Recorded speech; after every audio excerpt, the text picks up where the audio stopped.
Hello and welcome to Strat News Global. I'm Nitin Gokhale and I'm delighted to host tonight a webinar in association with the Aviation Technology Forum of India on the subject Technology to the Rescue during the COVID-19 pandemic. And specifically, we are going to look at what kind of technology has come to the rescue and to the help of governments during the COVID-19 response.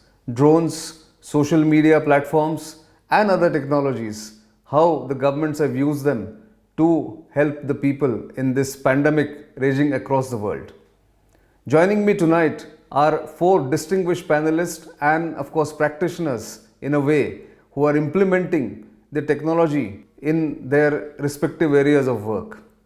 First, Lieutenant General Subrata Saha, Hi. former Deputy Chief of the Indian Army and also a former Corps Commander in Srinagar during the raging floods of 2014. Particularly, why I am saying this, I will come to it in a moment. Then Sunil Kole, IPS officer from Maharashtra, is the current additional commissioner of police in Mumbai and in charge of using technology to help people during this crisis time. Harmeet Singh, who is also an IPS officer of the Assam Meghalaya cadre and is the additional director general of police in Assam, currently looking after four different portfolios. Too long to mention here during the introduction, but we will come to it by and by. And our fourth guest is joining us from the United States, Romeo Dersher. I hope I've got the pronunciation right. He's the Senior Director of Public Safety Integration in the world's leading maker of unmanned aerial vehicles, DJI. Is that correct, Romeo? I've got that designation right? Perfect. Thank you so Right. much. Welcome all of you, and let me start with General Saha. General Saha, we are in 2020, but I'm going to ask you something about what happened in 2014. You were the Corps Commander in Srinagar, and the Kashmir Valley was affected by large-scale floods that time.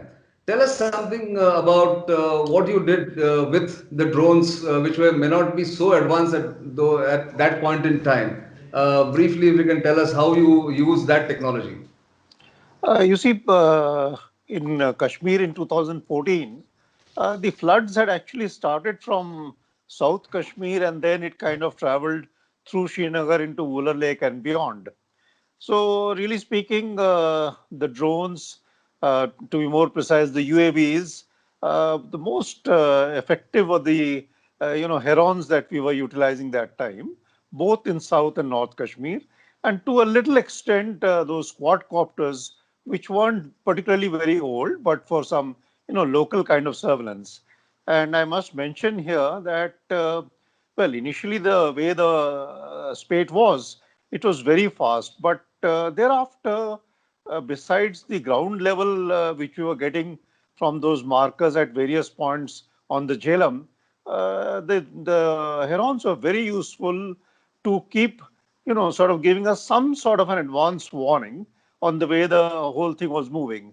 And then once you start layering your maps, in comparison with what we observed the previous day, we are able to get some very good results. And then having got a broad kind of a picture from the herons, then thereafter you could, send out your smaller quadcopters to give you more specific and more precise pictures. That's one part of it. The other thing is, sometimes because the manner in which the whole thing was happening that time, as you're perhaps aware, the complete mobile network in Kashmir had gone down entirely. In fact, there was no mobile network, there were no landlines, nothing was functioning at all for a long, long time. It was only the Army's MCCS, the mobile, the cellular system of the Army that was effective and functioning. And what I'm trying to bring out, when there is no communication with the people and you want to pick up information on what is happening at a particular point where, let's say, even boat rescue operations are launched, and then there are those associated sensitivities also involved where some miscreants are trying to create disturbance. Again, to get local input on what is happening in the absence of any other means of communication, the smaller quadcopters also, I think, were very, very handy. Again, I mean, you are aware how WhatsApp has expanded so rapidly in the last 5, 6 years. If you ask me, the beginning of WhatsApp groups was actually that time. It is from the flood experience of the floods that we applied during the assembly elections in November 2014, November, December 2014, to create those groups. Hardy is aware of them.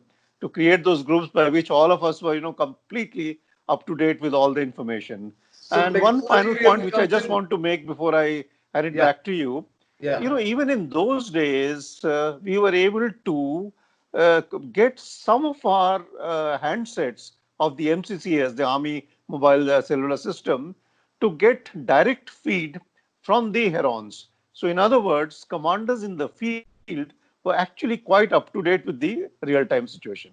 So, that's That's very in good brief. to know. So maybe, after 6 years, the technology has obviously changed, and our partners in this webinar, the Aviation Technology Forum of India, actually have, sort of spoken about the advance in the technology in drones, and of course other, like the WhatsApp group, use of WhatsApp groups and social media platforms. But the ATFI has been looking at the use of drones in various sectors. So let me come to you, Sunil Kolle in Mumbai. After 6 years, 6 years later, what is the kind of experience that you have, and how are you using drones in the current situation? During this COVID-19 situation, Mumbai is highly densely populated area. If we look at to the statistics, India is just 460 man per square kilometer, and Mumbai is 22,000 humans per square kilometer. And if we talk about this our Dharavi Jhopadpatti, it is 3.5 lakhs per square kilometer, and even no motorbike Huge can go distance. inside. So Yes. to monitor how to monitor this Dharavi Jhopadpatti and how to announce there, that was a big problem, big challenge. So we got hold of Drone Federation of India young boys, and they did some R&D for us, and they did manage to put on some PA system on the drones. And with the help of that drone, we started announcing inside the Dharavi Jhopadpatti, and also we are getting which pocket is affected, where the people are moving outside, and it's directly relate in our control room. So sitting in control room, we can able to monitor that, and field officer also is able to monitor from field.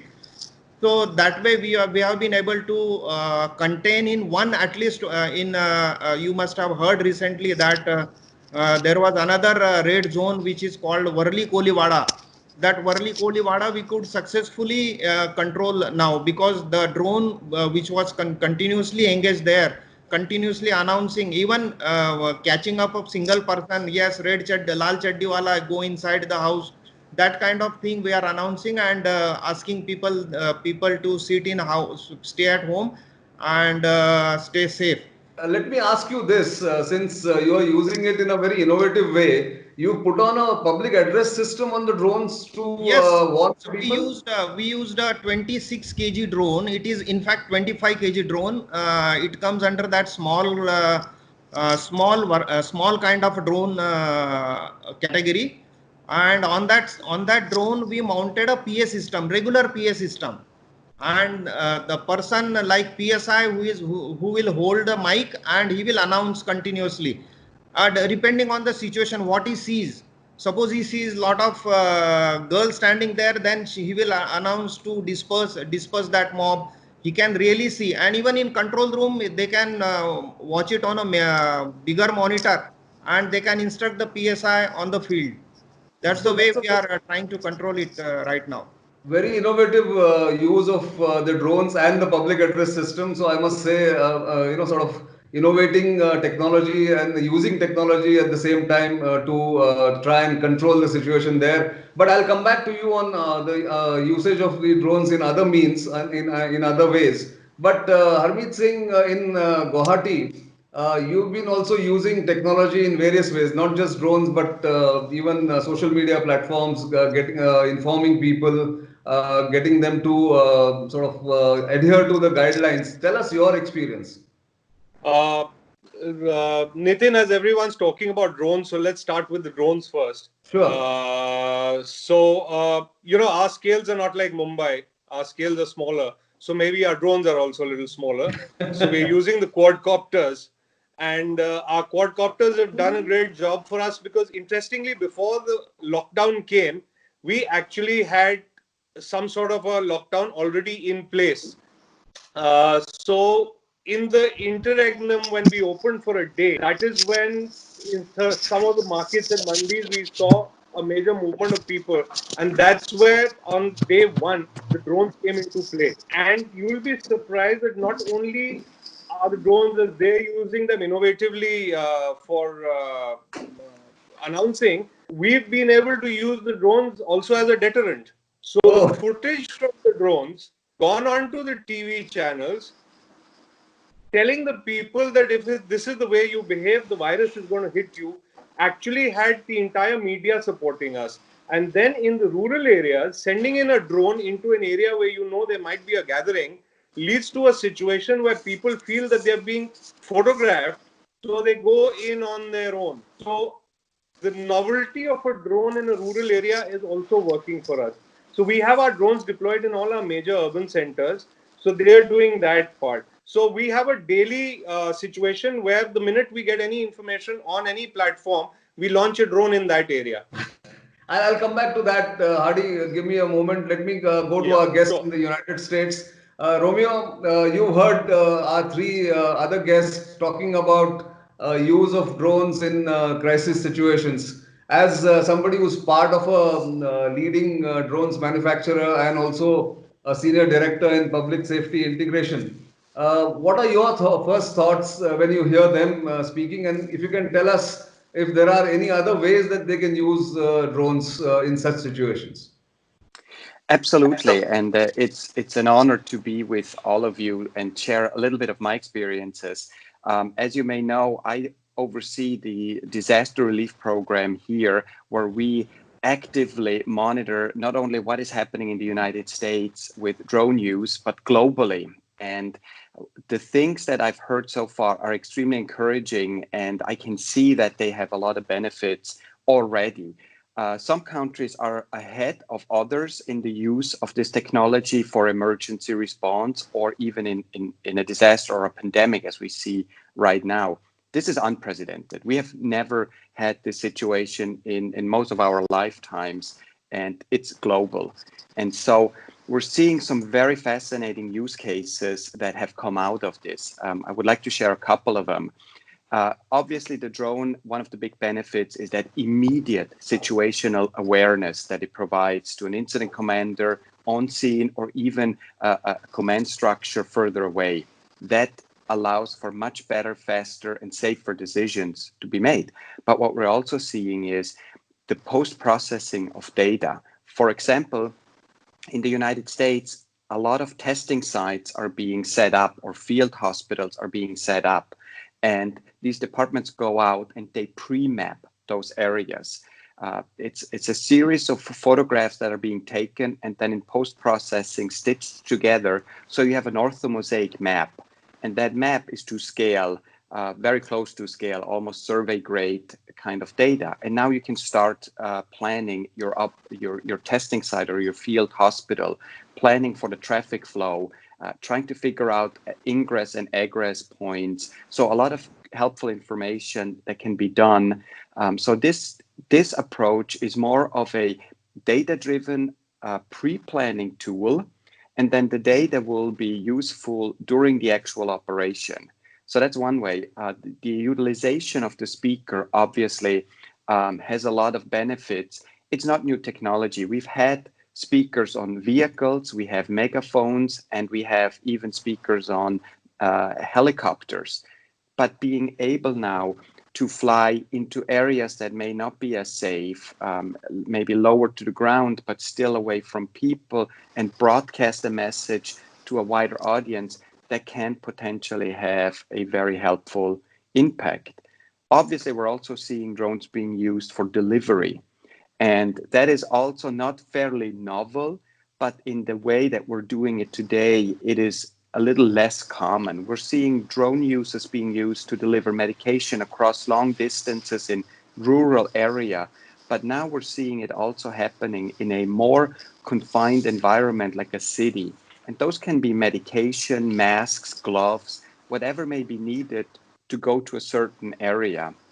So truly, it has become a much more helpful tool, but it still takes a few extra things that have to happen from a regulatory environment, from an acceptance uh, environment, to also a trust building component between an organization or a department, the community, and the government structure that oversees the airspace. So there's still a lot of challenges, but we have already seen amazing use cases that have not only helped our residents, the people that we are trying to help and to protect, but it has mitigated the risks to our personnel on the ground, to our first responder and emergency responders. And that is of extreme value.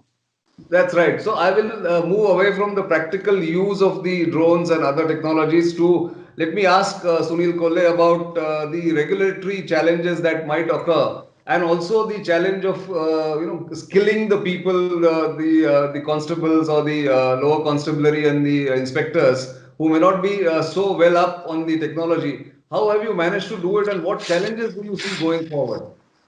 Initially we started with handheld experience along with this Drone Federation of India young boys, those who are well versed with this technology.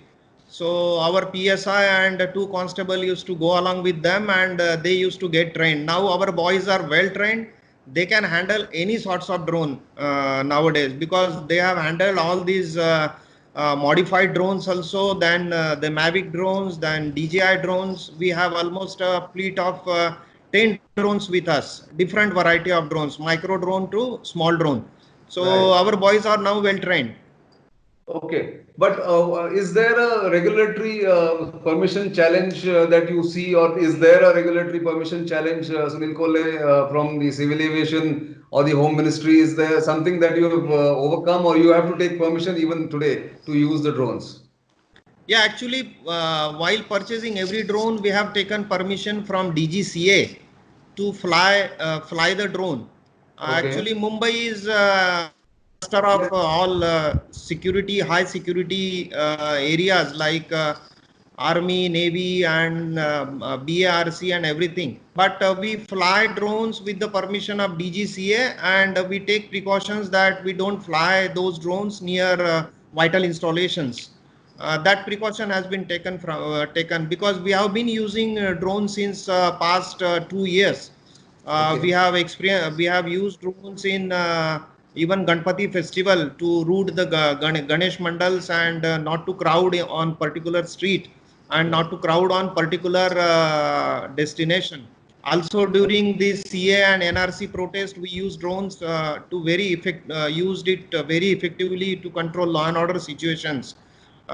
We controlled mob of almost 50,000 to 1 lakh people on grounds, and their movement to that ground was totally monitored by these drones, and it was of great help, because from ground you cannot realize the situation, but from air you can realize the situation, where are the vacant places, where people has to be taken, and where it is crowding and it has to be vacated.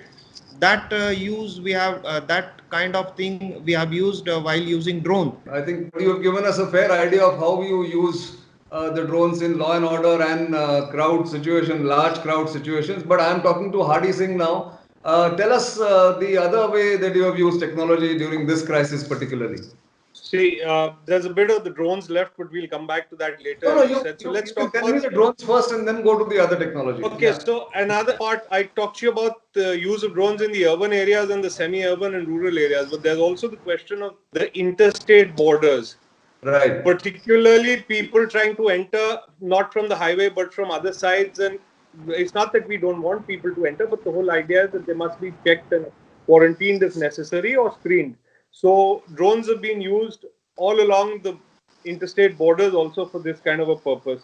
So after the drones, see, as we see it, you yourself started the program by talking about the fact that maybe 10 years ago we wouldn't have been able to have this kind of a webinar, right? So, in Yes. today's day and age, where in a crisis situation, which is a pandemic where you can't go out and man can't speak to man and cannot meet another person, communication becomes your first and foremost major challenge, particularly when newspaper vendors are not even delivering newspapers. So all you have left is the internet and the electronic media or the TV platforms.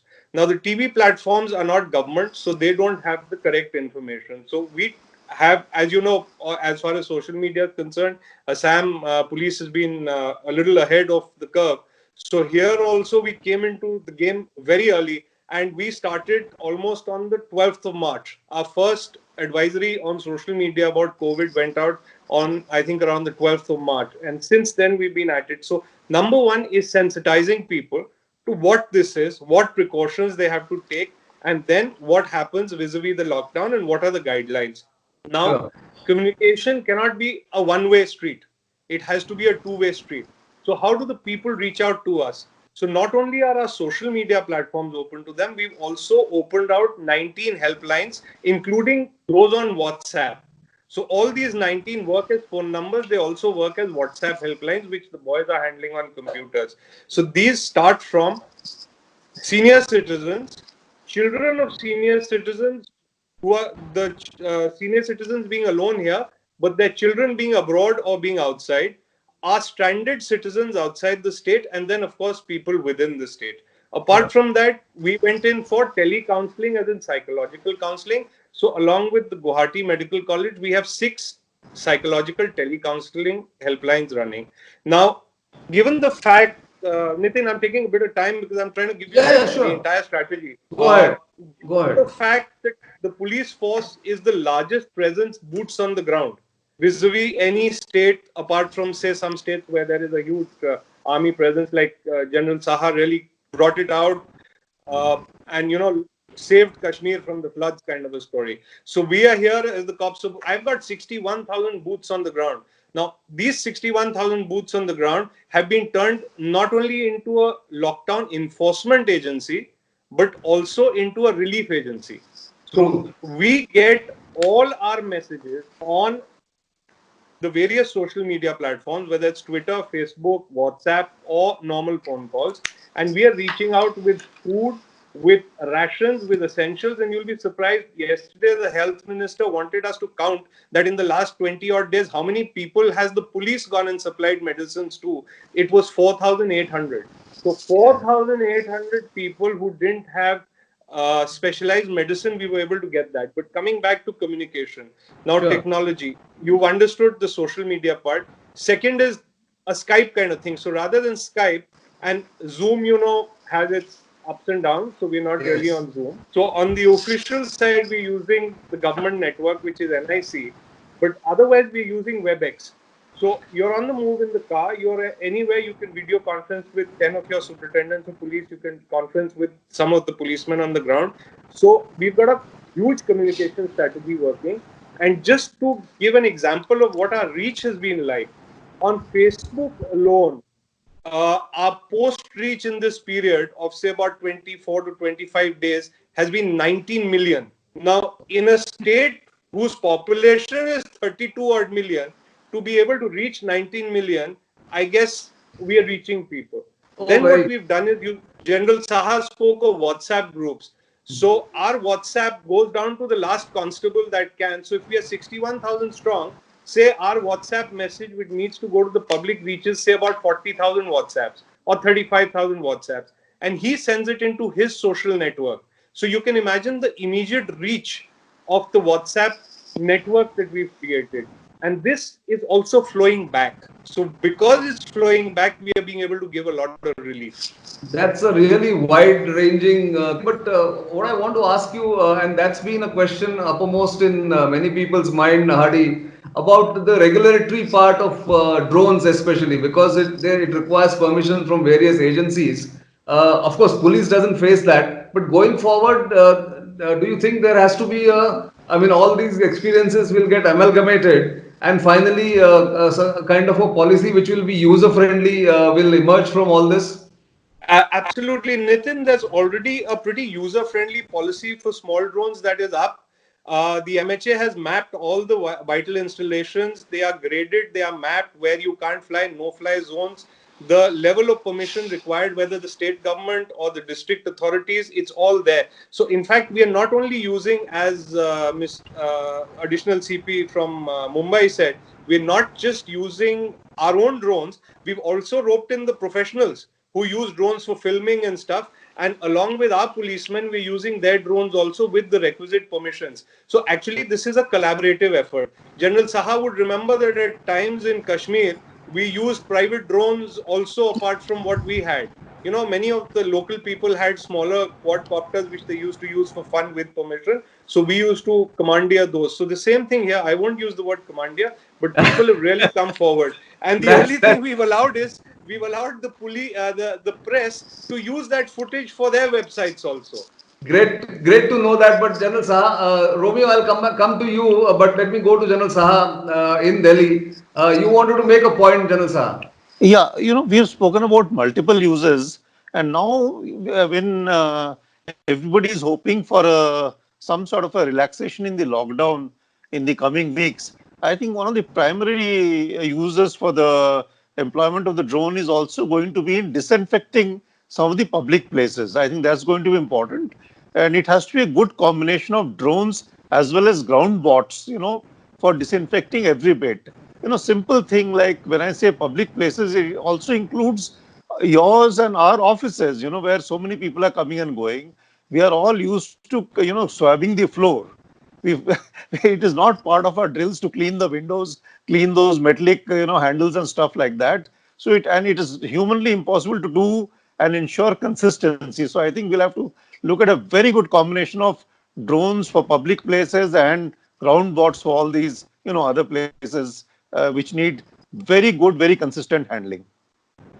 I think spoken like a experienced member of the National Security Advisory Board. I'm sure you are factoring all this in the national policy that will evolve the post crisis that will be a major challenge for all governments and of course the central government. But Romeo, turning to you as somebody who's part of disaster relief and also using drones in a collaborative manner in various ways. What are the challenges that you see in countries like India or in South Asia?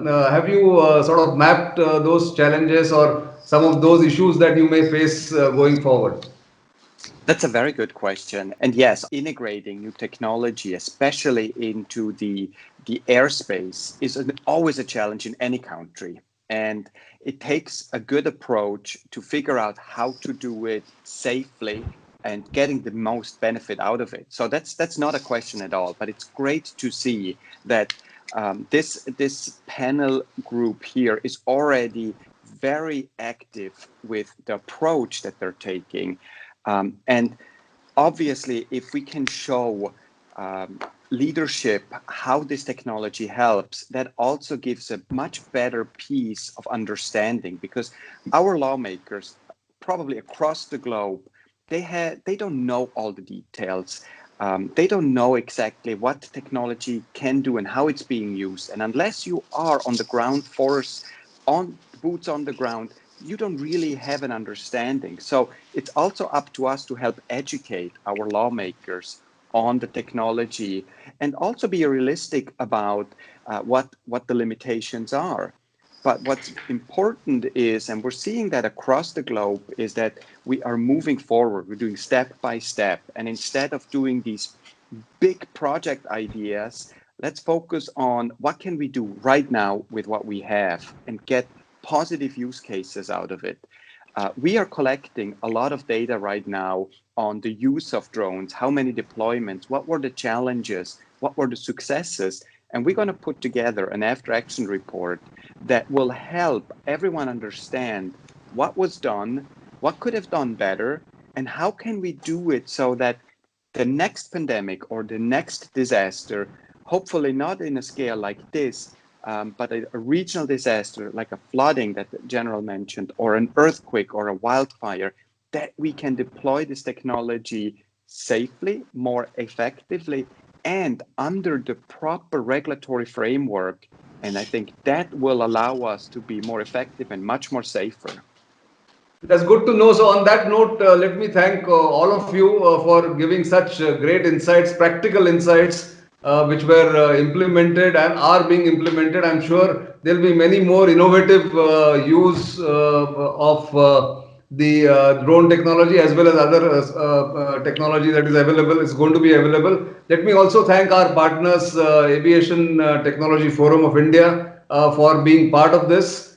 Thank you very much, all of you, and we hope to meet again, maybe a couple of months down the line when the lockdown is eased in India and elsewhere, and of course we overcome the pandemic that is currently sweeping the globe. And thank you very much for being here at such a short notice and participating so enthusiastically. Thank you all.